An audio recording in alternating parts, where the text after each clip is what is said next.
मुदाकरात्तमोदकं सदा विमुक्तिसाधकं कलाधरावतंसकं विलासिलोकरक्षकम् अनायकैकनायकं विनाशिते भदैत्यकं नतासुभासुनाशकं नमामि तं विनायकम् नदेतरादिभीकरं नवोदितार्कभास्वरं नमत्सुरारिनिच्चरं नताधिकापदुद्धरम् सुरेश्वरं निधीश्वरं गजेश्वरं गणेश्वरं महेश्वरं तमाश्रये परात्परं निरन्तरम् समस्तलोकशङ्करं निरस्तदैत्यकुञ्जरं दरेदरोदरं वरं वरे भवक्त्रमक्षरम् कृपाकरं क्षमाकरं मुदाकरं यशस्करं मनस्करं नमस्कृतां नमस्करोमि भास्वरम् अकिञ्चनार्तिमार्जनं चिरन्तनोक्तिभाजनं पुरारिपूर्वनन्दनं सुरारिगर्वचर्वणम् प्रपञ्चनासभीषणं धनञ्जयादिभूषणं कपोलदानवारणं भजे पुराणवारणम्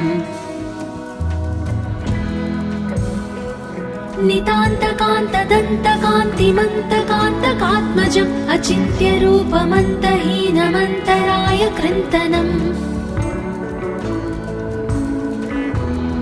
हृदन्तरे निरन्तरं वसन्तमेव योगिनां तमेकदन्तमेव तं विचिन्तयामि सन्ततम्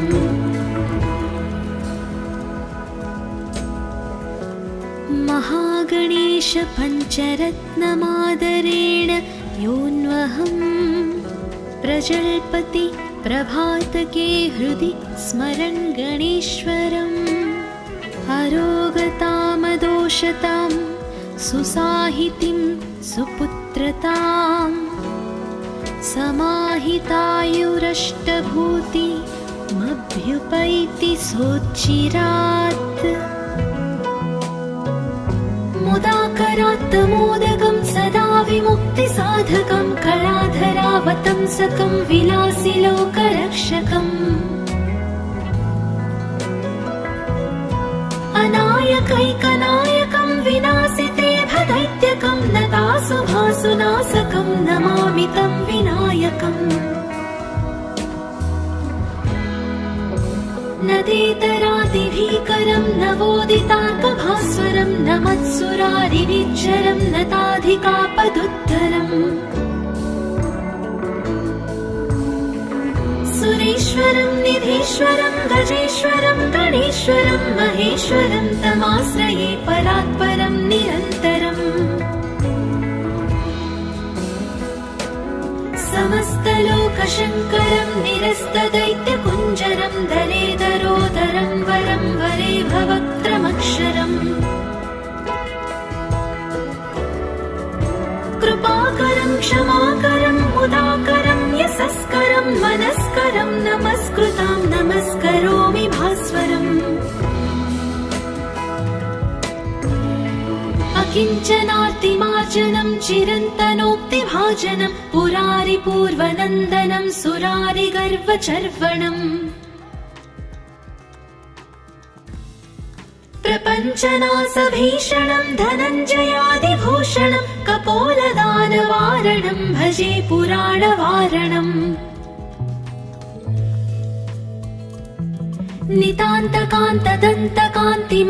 नितान्तकान्तदन्तकान्तिमन्तकान्तकात्मजम् अचिन्त्यरूपमन्तहीनमन्तराय कृन्तनम् हृदन्तरे निरन्तरं वसन्तमेव योगिनां तमेकदन्तमेव तं विचिन्तयामि सन्ततम्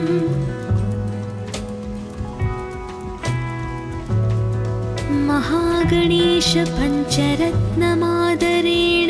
योऽन्वहं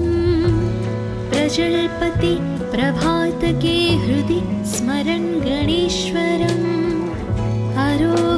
अरोगतामदोषतां सुसाहितिं सुपुत्रताम् समाहितायुरष्टभूतिमभ्युपैति सोच्चिरात् मुदाकरात्तमोदकं सदा विमुक्तिसाधकं कलाधरावतंसकं विलासिलोकरक्षकम् अनायकैकनायकं विनाशिते भदैत्यकं नतासुभासुनाशकं नमामि तं विनायकम्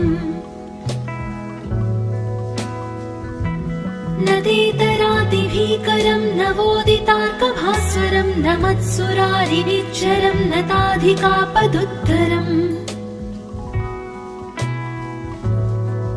सुरेश्वरं निधीश्वरं गजेश्वरं गणेश्वरं महेश्वरं तमाश्रये परात्परं निरन्तरम् समस्तलोकशङ्करं निरस्तदैत्यकुञ्जरं दरेदरोदरं वरं वरे भवक्त्रमक्षरम् कृपाकरं क्षमाकरं मुदाकरं यशस्करं मनस्करं नमस्कृतां नमस्करोमि भास्वरम् अकिञ्चनार्तिमार्जनं चिरन्तनोक्तिभाजनं पुरारिपूर्वनन्दनं सुरारिगर्वचर्वणम् प्रपञ्चनासभीषणं धनञ्जयादिभूषणं कपोलदानवारणं भजे पुराणवारणम्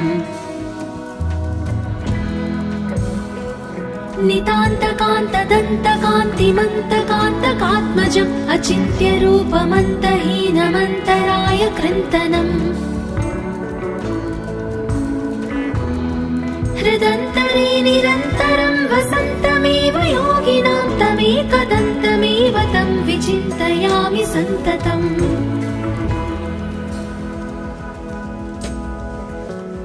महागणेश पञ्चरत्नमादरेण योऽन्वहं प्रजल्पति प्रभातके हृदि स्मरन् गणेश्वरम् अरोगतामदोषतां सुसाहितिं सुपुत्रताम्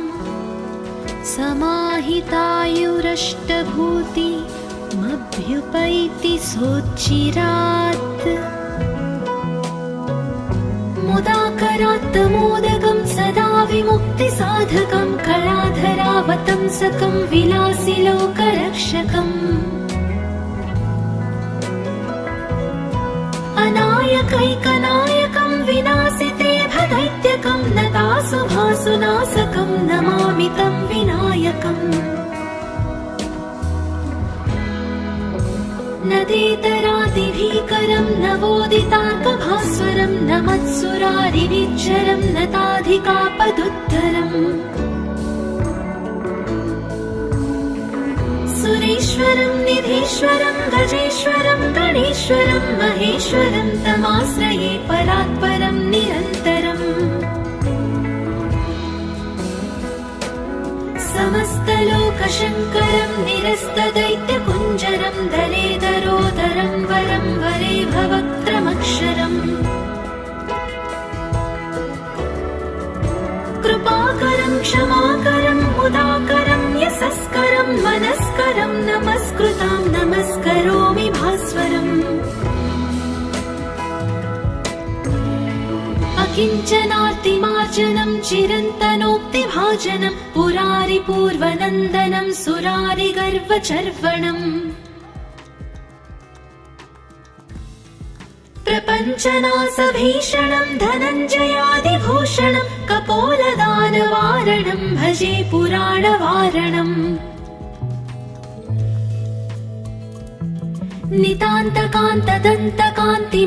नितान्तकान्तदन्तकान्तिमन्तकान्तकात्मजम् अचिन्त्यरूपमन्तहीनमन्तराय कृन्तनम् हृदन्तरे निरन्तरं वसन्तमेव योगिनां तमेकदन्तमेव तं विचिन्तयामि सन्ततम्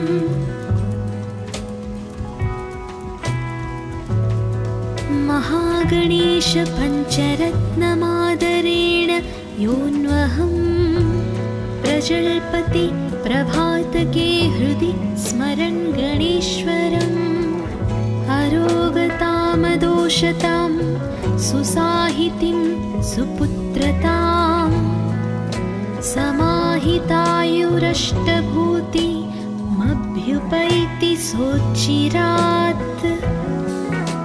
मुदाकरात् मोदकं सदा विमुक्तिसाधकं कलाधरावतंसकं विलासिलोकरक्षकम्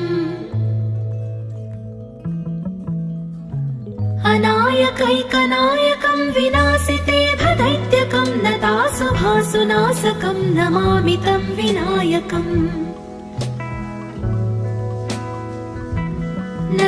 नदेतरादिभीकरं नवोदितार्कभास्वरं नमत्सुरारिनिज्जरं नताधिकापदुद्धरम् सुरेश्वरं निधीश्वरं गजेश्वरं गणेश्वरं महेश्वरं तमाश्रये परात्परं निरन्तरम् समस्तलोकशङ्करं निरस्तदैत्यकुञ्जरं दरेदरोदरं वरं वरे भवक्त्रमक्षरम् कृपाकरं क्षमाकरं मुदाकरं यशस्करं मनस्करं नमस्कृतां नमस्करोमि भास्वरम् अकिञ्चनार्तिमार्जनं चिरन्तनोक्तिभाजनं पुरारिपूर्वनन्दनं सुरारिगर्वचर्वणम् प्रपञ्चनासभीषणं धनञ्जयादिभूषणं कपोलदानवारणं भजे पुराणवारणम्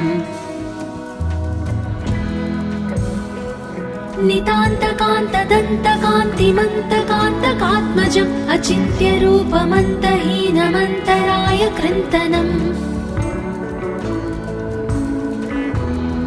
हृदन्तरे निरन्तरं वसन्तमेव योगिनां तमेकदन्तमेव तं विचिन्तयामि सन्ततम्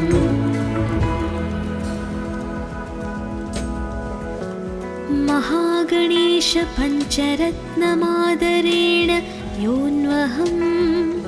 प्रजल्पति प्रभातके हृदि स्मरन् गणेश्वरम् अरोगतामदोषतां सुसाहितिं सुपुत्रताम् समाहितायुरष्टभूतिमभ्युपैति सोच्चिरात् मुदाकरात् मोदकं सदा विमुक्तिसाधकं कलाधरावतंसकं विलासिलोकरक्षकम्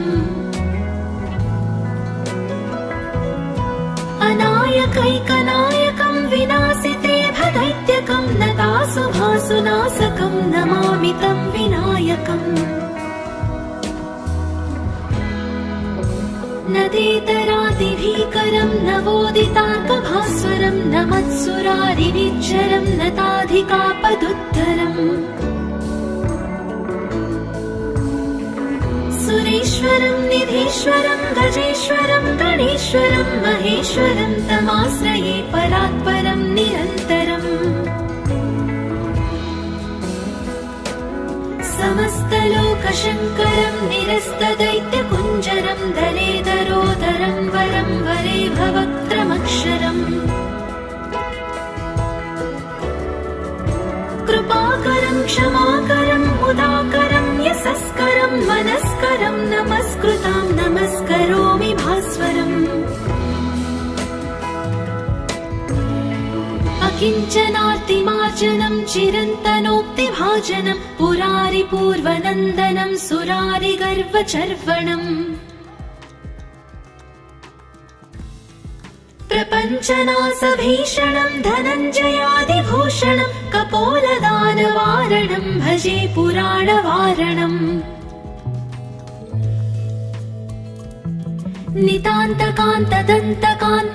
नितान्तकान्तदन्तकान्तिमन्तकान्तकात्मजम् अचिन्त्यरूपमन्तहीनमन्तराय कृन्तनम् हृदन्तरे निरन्तरं वसन्तमेव योगिनां तमेकदन्तमेव तं विचिन्तयामि सन्ततम्।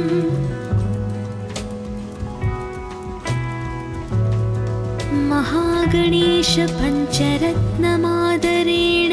योऽन्वहं प्रजल्पति प्रभातके हृदि स्मरन् गणेश्वरम्। अरोगतामदोषतां सुसाहितिं सुपुत्रतां समाहितायुरष्टभूतिमभ्युपैति सोच्चिरात्। मुदाकरात्तमोदकं सदा विमुक्तिसाधकं कलाधरावतंसकं विलासिलोकरक्षकम्। अनायकैकनायकं विनाशिते भदैत्यकं नतासुभासुनाशकं नमामि तं विनायकम्। नदेतरातिभीकरं नवोदितार्कभास्वरं नमत्सुरारिनिच्चरं नताधिकापदुद्धरम्।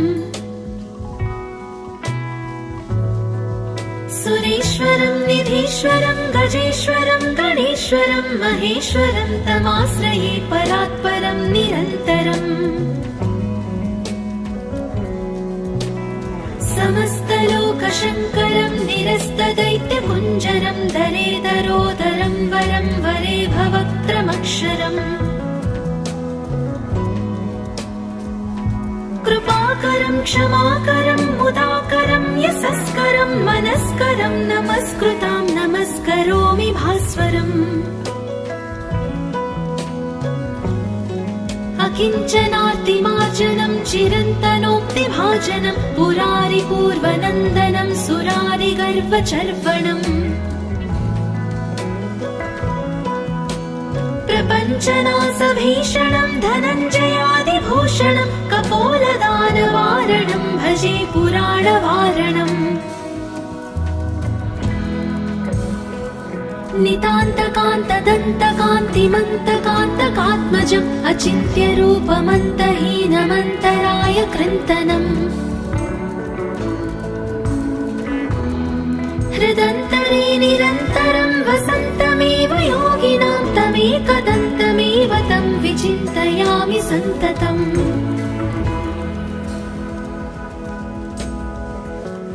महागणेश पञ्चरत्नमादरेण योऽन्वहं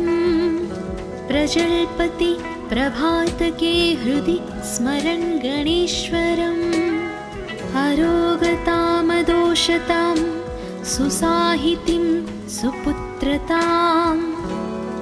समाहितायुरष्टभूतिमभ्युपैति सोच्चिरात्। मुदाकरात्तमोदकं सदा विमुक्तिसाधकं कलाधरावतंसकं विलासिलोकरक्षकम्। अनायकैकनायकं विनाशिते भदैत्यकं नतासुभासुनाशकं नमामि तं विनायकम्। नदेतरातिभीकरं नवोदितार्कभास्वरं नमत्सुरारिनिच्चरं नताधिकापदुद्धरम्। सुरेश्वरं निधीश्वरं गजेश्वरं गणेश्वरं महेश्वरं तमाश्रये परात्परं निरन्तरम्। समस्तलोकशङ्करं निरस्तदैत्यकुञ्जरं दरेदरोदरं वरं वरे भवक्त्रमक्षरम्। कृपाकरं क्षमाकरं मुदाकरं यशस्करं मनस्करं नमस्कृतां नमस्करोमि भास्वरम्। अकिञ्चनार्तिमार्जनं चिरन्तनोक्तिभाजनं पुरारिपूर्वनन्दनं सुरारिगर्वचर्वणम्। प्रपञ्चनाशभीषणं धनञ्जयादिभूषणं कपोलदानवारणं भजे पुराणवारणम्। नितान्तकान्तदन्तकान्तिमन्तकान्तकात्मजम् अचिन्त्यरूपमन्तहीनमन्तराय कृन्तनम् हृदन्तरे निरन्तरं वसन्तमेव योगिनां तमेकदन्तमेव तं विचिन्तयामि सन्ततम्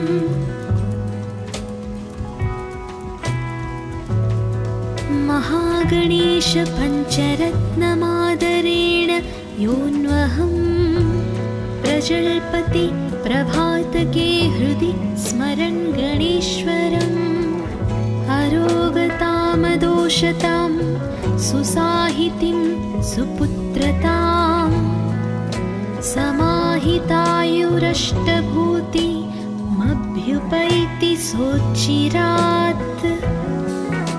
मुदाकरात् मोदकं सदा विमुक्तिसाधकं कलाधरावतंसकं विलासिलोकरक्षकम् अनायकैकनायकं विनाशिते भदैत्यकं नतासुभासुनाशकं नमामि तं विनायकम्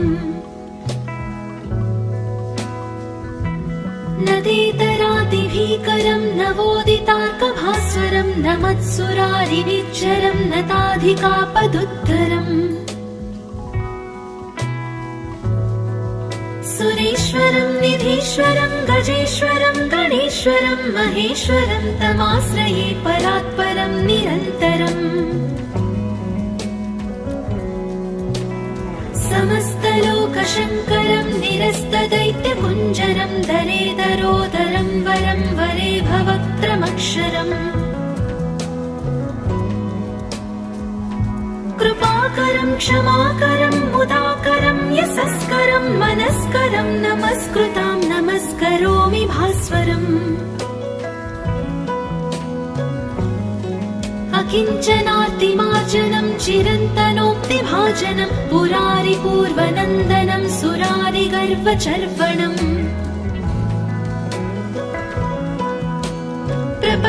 प्रपञ्चनासभीषणं धनञ्जयादिभूषणं कपोलदानवारणं भजे पुराणवारणम्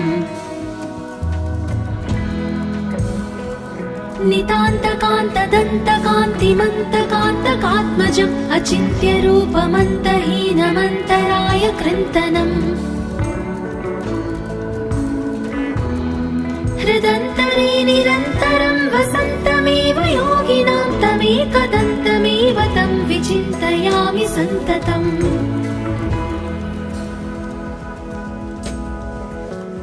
महागणेश पञ्चरत्नमादरेण योऽन्वहं प्रजल्पति प्रभातके हृदि स्मरन् गणेश्वरम् अरोगतामदोषतां सुसाहितिं सुपुत्रतां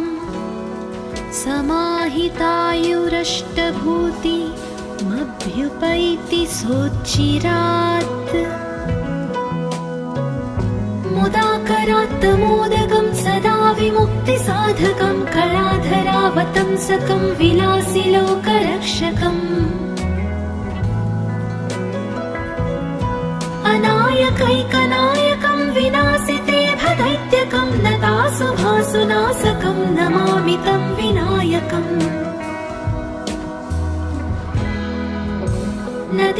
नदेतरादिभीकरं नवोदितार्कभास्वरं नमत्सुरारिनिच्चरं नताधिकापदुद्धरम् सुरेश्वरं निधीश्वरं गजेश्वरं गणेश्वरं महेश्वरं तमाश्रये परात्परं निरन्तरम् समस्तलोकशङ्करं निरस्तदैत्यकुञ्जरं दरेदरोदरं वरं वरे भवक्त्रमक्षरम् कृपाकरं क्षमाकरं मुदाकरं यशस्करं मनस्करं नमस्कृतां नमस्करोमि भास्वरम् अकिञ्चनार्तिमार्जनं चिरन्तनोक्तिभाजनं पुरारिपूर्वनन्दनं सुरारिगर्वचर्वणम् प्रपञ्चनासभीषणं धनञ्जयादिभूषणं कपोलदानवारणं भजे पुराणवारणम्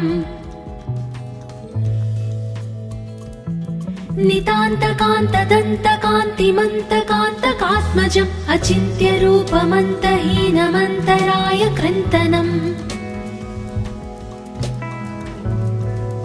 हृदन्तरे निरन्तरं वसन्तमेव योगिनां तमेकदन्तमेव तं विचिन्तयामि सन्ततम्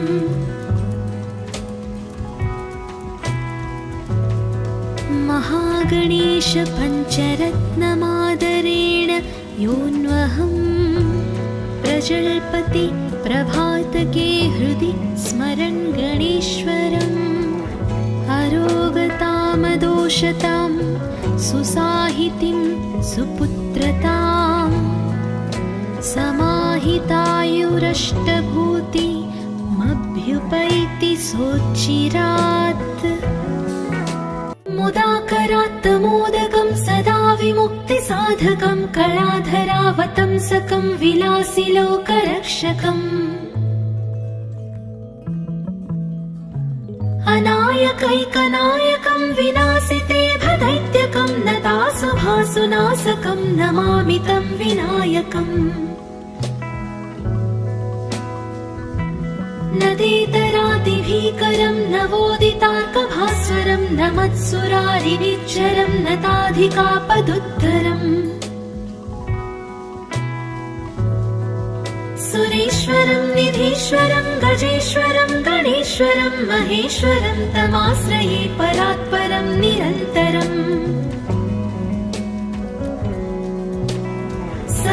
समस्तलोकशङ्करं निरस्तदैत्यकुञ्जरं दरेदरोदरं वरं वरे भवक्त्रमक्षरम् कृपाकरं क्षमाकरं मुदाकरं यशस्करं मनस्करं नमस्कृतां नमस्करोमि भास्वरम् अकिञ्चनार्तिमार्जनं चिरन्तनोक्तिभाजनं पुरारिपूर्वनन्दनं सुरारिगर्वचर्वणम् प्रपञ्चनासभीषणं धनञ्जयादिभूषणं कपोलदानवारणं भजे पुराणवारणम्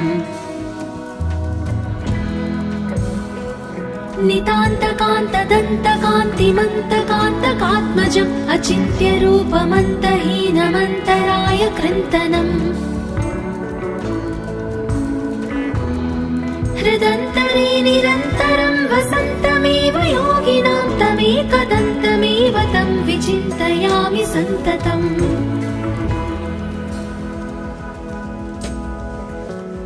महागणेश पञ्चरत्नमादरेण योऽन्वहं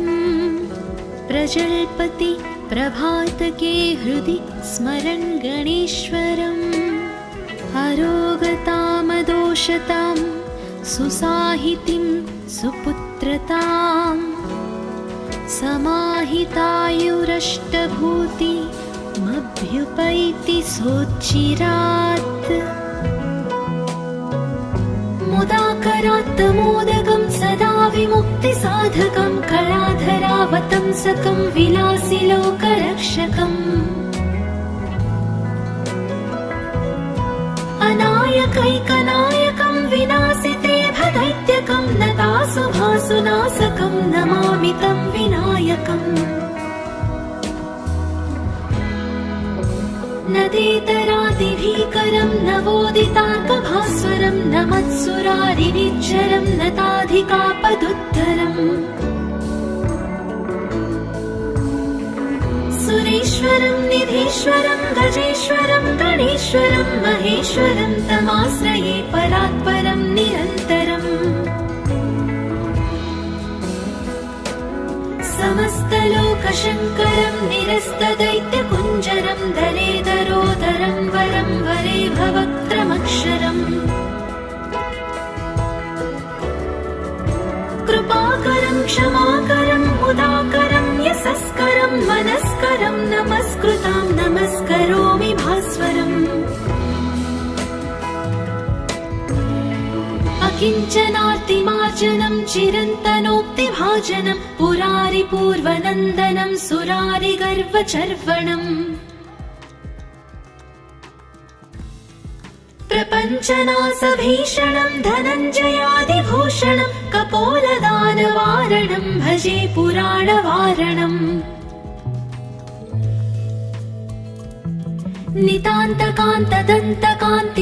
नितान्तकान्तदन्तकान्तिमन्तकान्तकात्मजम् अचिन्त्यरूपमन्तहीनमन्तराय कृन्तनम् हृदन्तरे निरन्तरं वसन्तमेव योगिनां तमेकदन्तमेव तं विचिन्तयामि सन्ततम्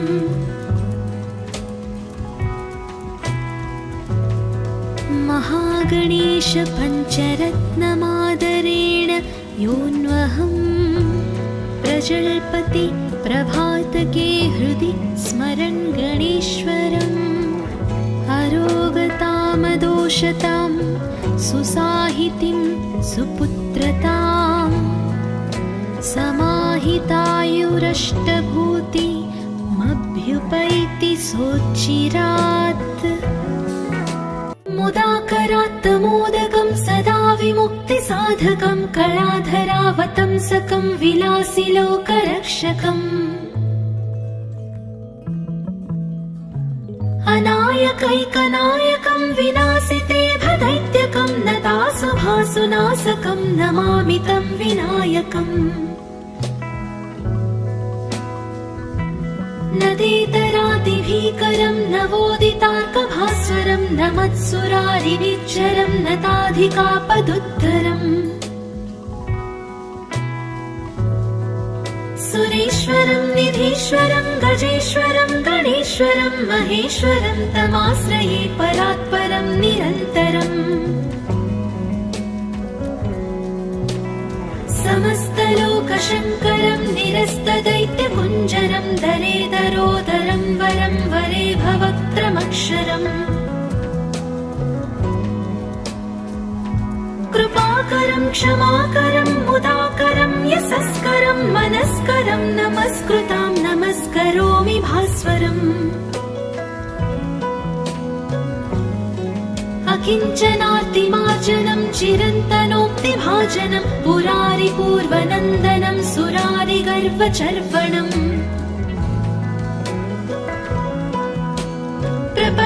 प्रपञ्चनासभीषणं धनञ्जयादिभूषणं कपोलदानवारणं भजे पुराणवारणम्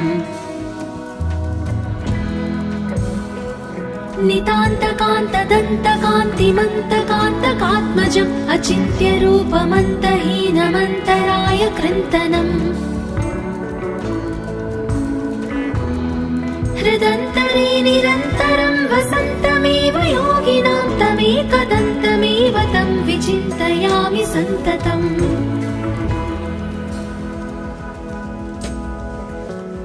महागणेश पञ्चरत्नमादरेण योऽन्वहं प्रजल्पति प्रभातके हृदि स्मरन् गणेश्वरम् अरोगतामदोषतां सुसाहितिं सुपुत्रतां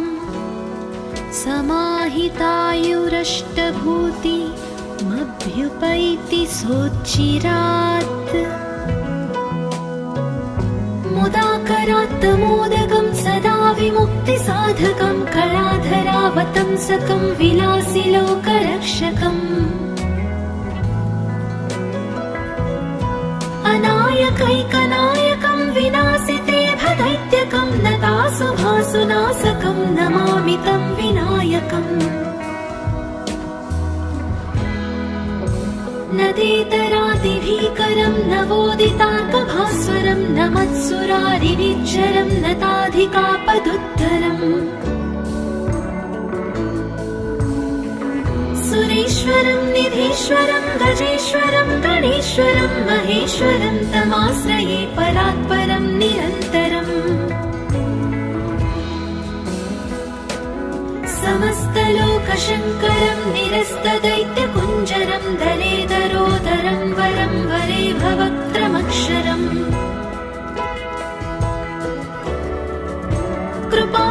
क्षमाकरं मुदाकरं यशस्करं मनस्करं नमस्कृतां नमस्करोमि भास्वरम् अकिञ्चनार्तिमार्जनं चिरन्तनोक्तिभाजनं पुरारिपूर्वनन्दनं सुरारिगर्वचर्वणम् प्रपञ्चनासभीषणं धनञ्जयादिभूषणं कपोलदानवारणं भजे पुराणवारणम्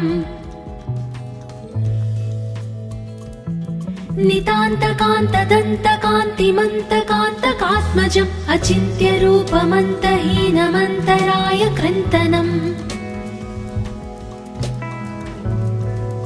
हृदन्तरे निरन्तरं वसन्तमेव योगिनां तमेकदन्तमेव तं विचिन्तयामि सन्ततम्